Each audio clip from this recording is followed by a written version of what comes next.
سنگ هستا. خب دارم میگیرم بایست. خیلی دور، خیلی خیلی دور. 1 2 3. سوپر. خب حالا یکی هم حالا ادامه بده. بیا ادامه‌شو بگیر منم بگیرم. من مال خودمو بریزم. بابا چی؟ من اینجا فقط هیچ چیز خیار. این قرمزه رو فشار بدم؟ نه هستش.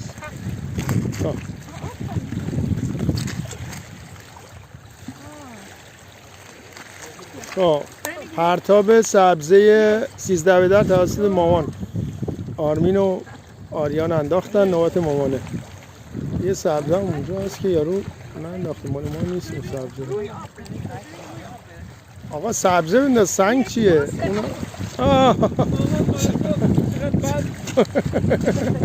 این توش سبزهش رشد نکرده بود، ماش انگار رشد نکرده بود. این هم مانده. اگه کسی سبزه کم داره یه سبزه اونجا اضافی گذاشتن. من اونو بندازم. من میندازم. بیا من تو رو فیلم میگم، تو دزد میکنی. بابا تو الان یه دزد دریا هستی.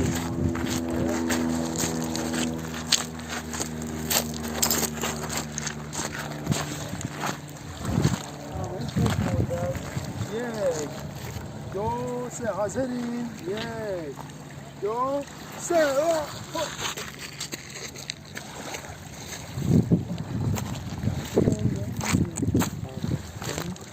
خب تو آفرمه نکردی. آره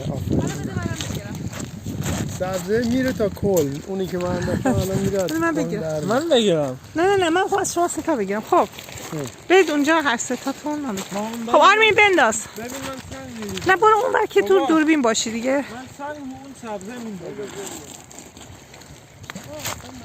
آرمین بنداز. دارم میگیرم.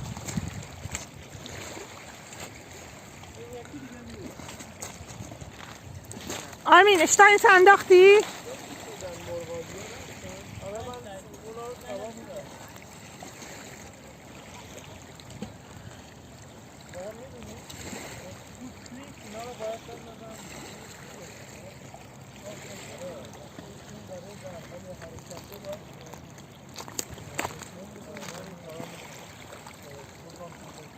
آرمین یکی بگیر دیگه.